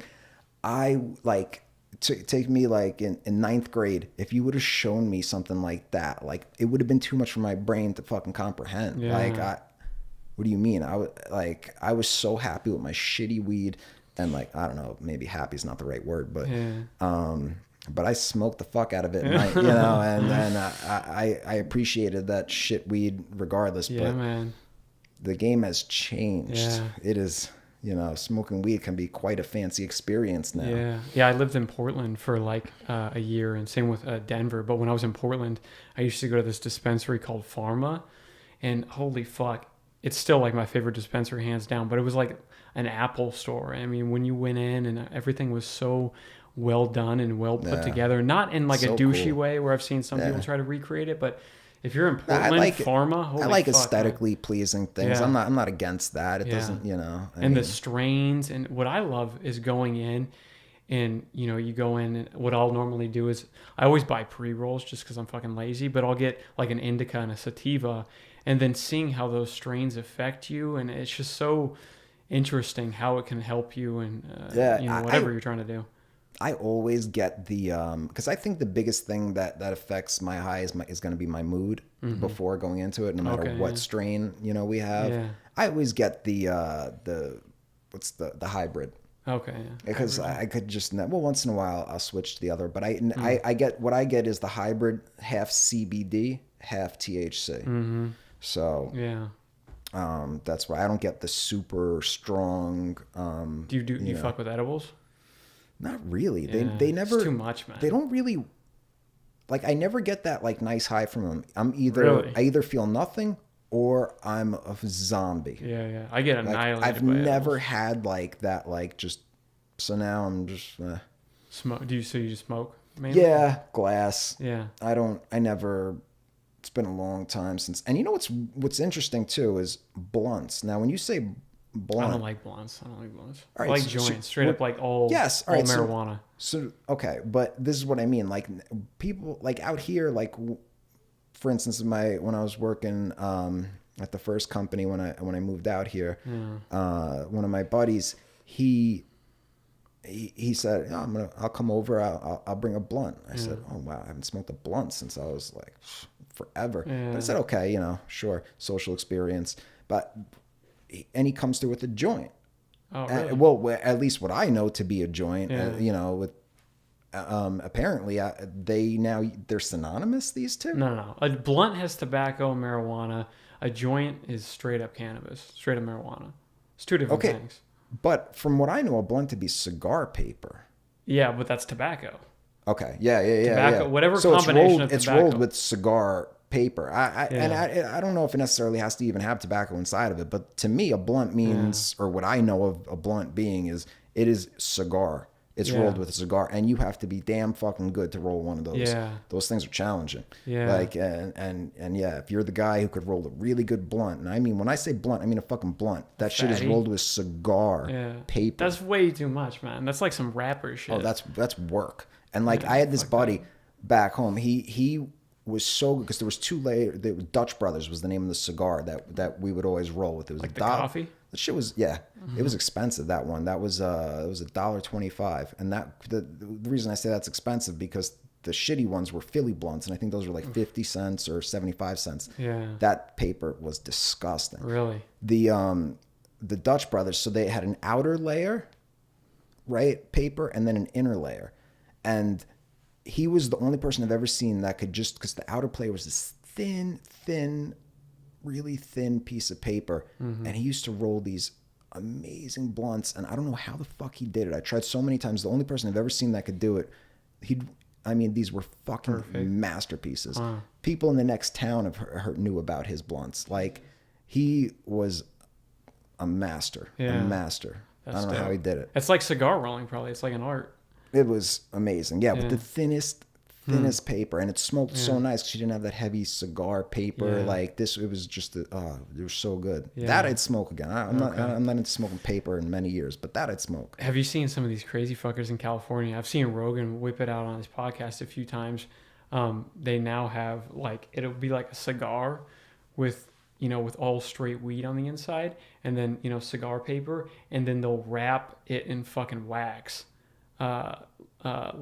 like fucking like THC, fucking like wax, Wow. like wrap the fucking thing. So it's like THC wax. yeah. Interesting. I got Like, it. have you ever done like dabs before I have or anything not. like that? I have not. That shit'll fuck you up. It's like That's what I hear. super concentrated. Yeah, I don't need to get Yeah, that high. I don't enjoy it. Like it's not to me, like it's not clean anymore. Like it's Yeah, not, yeah. I want like a more of a cleaner experience when it comes to weed. It could get very like Too fuzzy. much. It could get very fuzzy and you know. That's why I like just straight simple joints, like rolled in Yeah. raw papers. They're like that big. It's fucking simple and like it does Yeah. the trick. We have you to know? do this one again. Yeah, man, we'll maybe do it. with Smoked maybe, up. Yeah, What yeah. more off? We do April 420.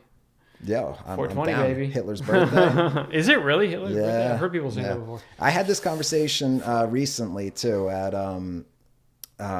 some restaurant with some people, and there was I actually went to the bathroom, and I came back, and there was this debate over whether 420 is 420 because it's Hitler's birthday, which is not true. That's just it just happens to be that Hitler was born on 420. Yeah. But some people say like it's connected. And, The devil's lettuce, man. yeah. So anyhow. Yeah. Huh. You know what? One more thing.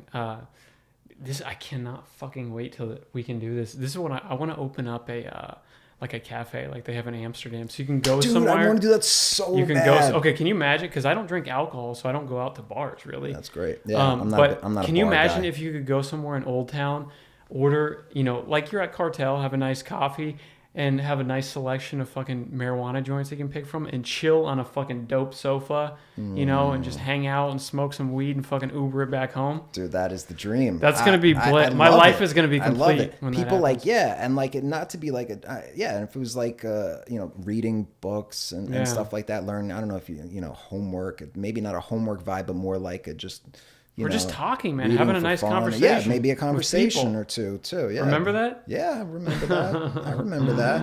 I'll text you about it. Fuck. Damn. Yeah, that's dude. I can't wait for that, man. Yeah, That's and I gonna would love be- to be the proprietor of an establishment like that. Maybe, so you never maybe know. we can make something like I that found the happen. perfect spot. Oh, too. yeah? You know that building? So if you're going south down Scottsdale Road in Old Town, and right as you get to the end of Old Town, right just south of just on Scottsdale Road, just south of R&R. There's that there's nothing in there. It's an old brick building, and you could see on the building where it said automotive, but the letters aren't there anymore. And it has like a little mini shingle roof on it. You'll have to check. You know where R&R is? No, I do not. So if you're going down Scottsdale Road, it's just east. What's that? Buca de Beppo? What? It's across from Buca de Beppo. Yeah, it's Could you say that again? Buca de Beppo. Sorry. Oh, It's east of that. That sounds good. I like it. You know where that is? Buca de Beppo? No. Fuck, man. You're down there all the goddamn time. Dude. What are you doing? I You don't too busy looking up girls' skirts? Nah. Looking up pretty girls? I'm not the most observant type. I Yeah. get into a zone, Anyways, okay, so if you're down there, it's literally just east of Broadhouse. You know that place? The brewery place? Broadhouse? Yes. Okay, so it's literally directly east of that. Check that building out. Okay. Because that is the perfect location. I don't know who owns that building, but I want that building. And it's this old brick building. It's got a small shingle roof on it. And then I love how on the brick you can see where it used to say automotive, but the letters are no longer there. If you fucking blew out the side of that, opened it up to like a patio, now we're fucking talking. Velvet couches, Velvet. ganj, good coffee. My man likes the velvet. Yeah, man. Velvet I like over velvet. here. Reminds me- Tarantino. I always reminds me of like Tarantino. That's why I like velvet. So, anyways, someday, hopefully that happens. Yeah. Anything else you want to add before we shut her down here? Wrap it up. Don't do drugs, kids. Yeah. Stay sober. Stay sober. Or at least do the right kind. Just marijuana. How about that? Yeah. Marijuana and coffee. Yeah. Those And are not, two and solid not all drugs. day. Not all day. Yeah. Do some work, do something, learn something, and then get high and look at it from that light. So you have the different perspective, but don't just be high all day. You'll never Yeah. get shit done. Unless you're Joe Rogan, but he's super fucking clean. He's an anomaly. Most people aren't like that. I'm not like that. So I wish I was that fucking. Or Wiz Khalifa. Yeah. All day long. Yeah. I can't live that all day high life. Yeah. I just can't. Yeah. Well, not on weed at least. Yeah. It's too fuzzy. It's too like. Yeah. I don't know. I agree. It's Damn. All right. That's dope. Thank you, Sean. All I right. appreciate coming on. We'll do it again. My man. Hopefully 420. You'll see us again. I'm down. Hitler's birthday. Let's do it. Yeah, man. This was out. Thanks, man. I appreciate it. Thank you. Boom. Dang.